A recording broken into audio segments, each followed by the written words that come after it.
Hey gang! So in today's animation I'm going to be doing some props and some prep work for a little animation starring Trevor and his lovely wife Muriel. They're going to be going to frolic about in the countryside and have a picnic, but as you can see they're not really prepared at the moment, so let's get prop making.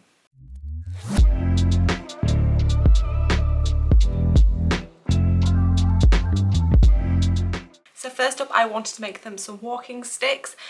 There obviously are several different styles of walking sticks. There are the more conventional walking poles that a lot of walkers use, but I wanted to go with something a bit more rustic looking, so I've gone with both like a crook type walking stick and your more traditional, like, I don't know what it's called, a walking stick with a little sort of hoopy handle on the top. Also here is a picture of a bear with a stick because this turned up when I searched for pictures of sticks, and I love bears so much. Mr. Jones is constantly telling me that bears are not my friends and they are actually vicious killing machines.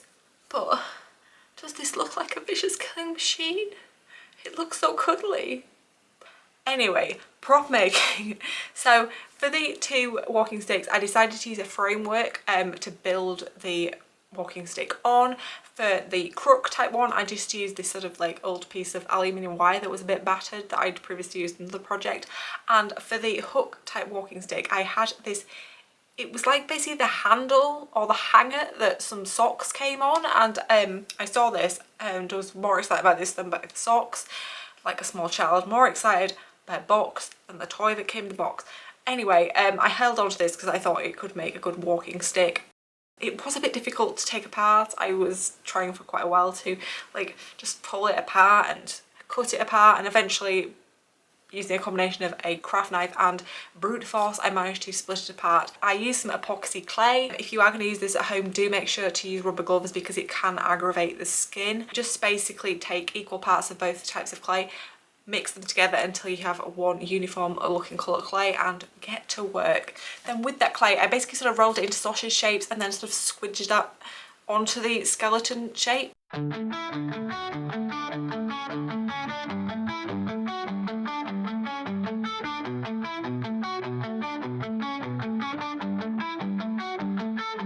the like hook type walking stick I have then tried to make a sort of, I tried to make a wood grain effect. I'm not really sure this came off, but I just used some sort of basic clay tools to try and like shape it onto the framework and then just make these wooden shapes. If you don't have clay tools, absolutely don't worry, you can just like mold it with your hands and then maybe use like, I don't know, old cutlery or something. I've used that before, so you don't need any specialist equipment if you want to have a go yourself. And then for the crook one I just did the same sort of thing, and then I just sort of used the pattern of the rubber gloves and kind of squished that into the stick just to kind of make a different texture. So then I left them overnight to set and they looked quite good I think at that point, but I wanted to add some more colour, so I added some brown paint. But I really wasn't super happy with this colour, so I went in with some lighter brown and I still wasn't happy with the colour, so I got my crayons out, colored them in, and then I ended up with sort of like a rustic several toned colour because like wood isn't uniform, is it? So I think we had something approximating a wood type colour at the end of this, so I was quite happy with those. And these are finished walking sticks after several layers of paint and crayon, and I think they're quite good. I think they have quite a rustic look. I think they look like some sort of an old wooden walking stick. You may have other thoughts, but I'm happy with them. So that's prop number one down. I then decided to make the lovely Trevor a hat. Now I know if you were normally going for a walk you would probably choose either a sun hat in the summer to protect you from the sun or a woolly hat in the winter to protect you from the cold. I went in a completely different direction, so bear with me here. So to start off with I measured Trevor's head just to make sure the hat was actually going to fit him. And then I made some templates. This is basically for the brim of the hat, and for the edging bit around the hat will come to the top later. I've just drawn these templates out on some felt and then cut them out. I've used quite a thick and sturdy felt for this project just because I thought it would give a more kind of sturdy hat. And then I stuck that together with some glue. You could probably hand sew this, but I was feeling a bit lazy. I just wanted it all to quickly get put together, so I've used some hot glue here. And then I made a slightly larger circle for the top of the hat, stuck that on, and then cut around that to make it fit. This area is a little bit messy, so I think I'm just going to get a ribbon and tie that around the hat just to jazz it up and cover up a couple of problems. And here is Trevor in his lovely hat. That is prop number 2. And prop number 3, though, going on a picnic, so obviously a picnic bag. I did contemplate trying to make a picnic basket, but quite frankly, I wasn't sure how to make this happen. I did sort of consider making something with cocktail sticks, which probably would be doable, but I just went with a simple tote bag in the end. I took a small piece of this gingham fabric and basically just made a sort of rectangle of a bag. Really simple. Even my old sewing machine could handle this sewing project. And then I just got some really thin ribbon and sewed that on by hand to make some little handles. And here is Muriel with her cute little bag.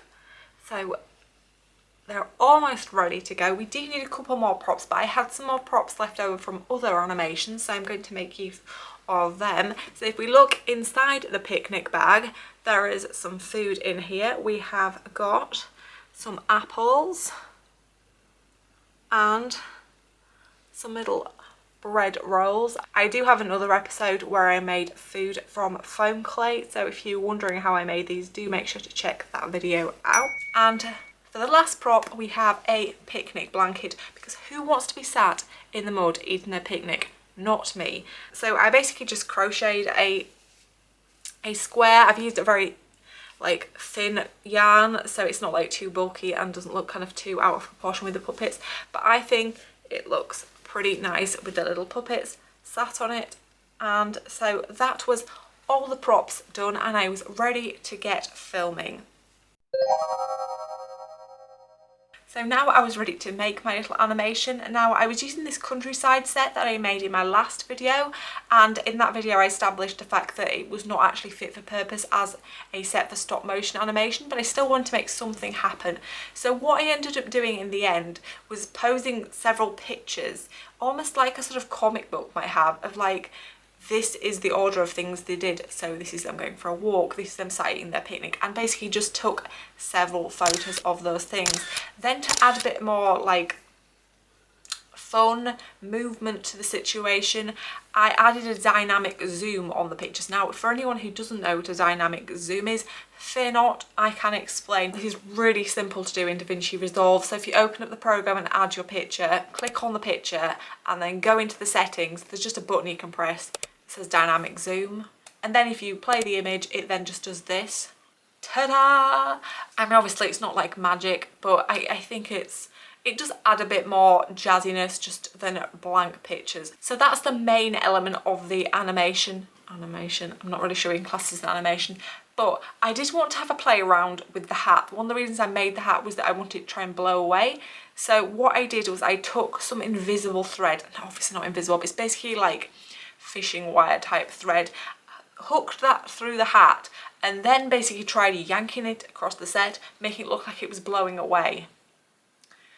This did not go well. I spent about a quarter of an hour trying to make this hat look like it was blowing away, and this is the grand total of what I achieved.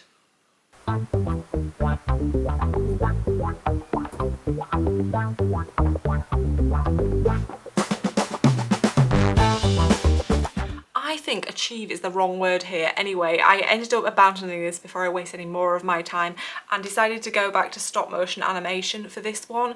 Now you might wonder how I was going to achieve that, because obviously, as I've previously explained, we can do stop motion on this set, but we can do green screen. So I got my green screen, by which I mean a board that I've painted green, technical as ever, and then just filmed the hat moving about. I wanted it to kind of bounce. I thought that might be quite cute, because a hat normally doesn't just like fly off like that, does it? It sort of bounces back. I don't know, I don't often have problems with my hat flying around. I actually have like a chin strap on my hat, which does make me look a bit like a 5-year-old, but the hat doesn't blow away, which is quite convenient. Anyway, I put those pictures together, and I think this does look a bit more like a hat blowing away, or at least it will do when I say actually get the background on and make it look part of the animation.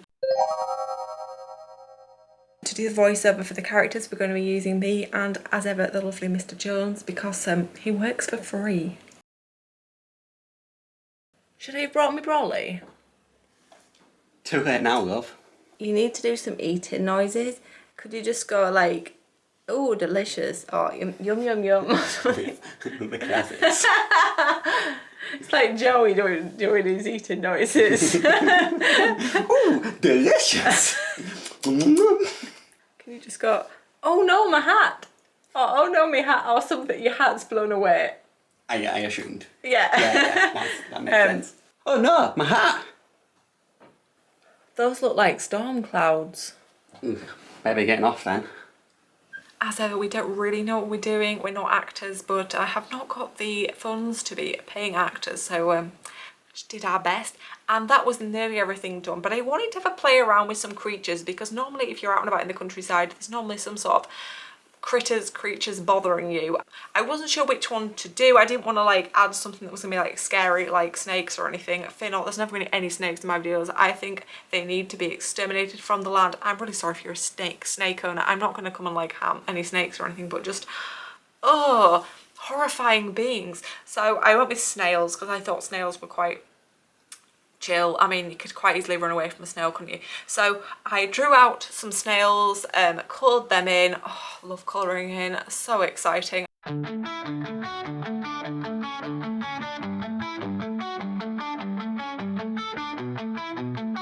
I then cut out those snails. I kept the antennae like independent of the bodies, so their antennae could like move about, because I thought that might give them a little bit more personality. I don't know if you think that actually worked, but feel free to let me know below. Then I filmed the snails basically just sort of tootling along and put that little animation together. I then decided to give the snails voices. Now obviously I don't speak snail. I'm not sure whether snails speak or how they communicate or what's going on with snails. It's not my area of expertise. Quite frankly, I'm not sure what is my area of expertise, but it's definitely not snails. So I just tried my best to try and make some snail noises. Basically, I just used my voice. I'd obviously already used my normal voice for Muriel, so I couldn't use that voice. So I basically just tried to make a sort of deeper voice for Papa Snail, and this happened. Come along now, Graham. I just sort of cranked up the Yorkshire, really. I'm not sure whether that worked or not. And then for the little snail, I then made my voice more high-pitched. Sorry, Dad. And then I put the whole animation together. So here is the finished animation. Enjoy.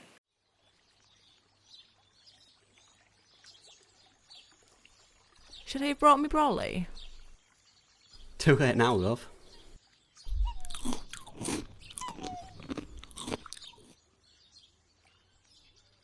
Oh no, my hat!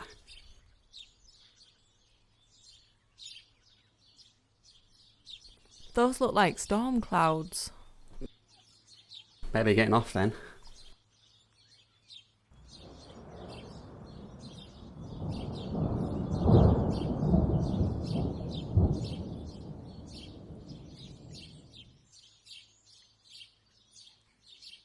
Come along, Graham.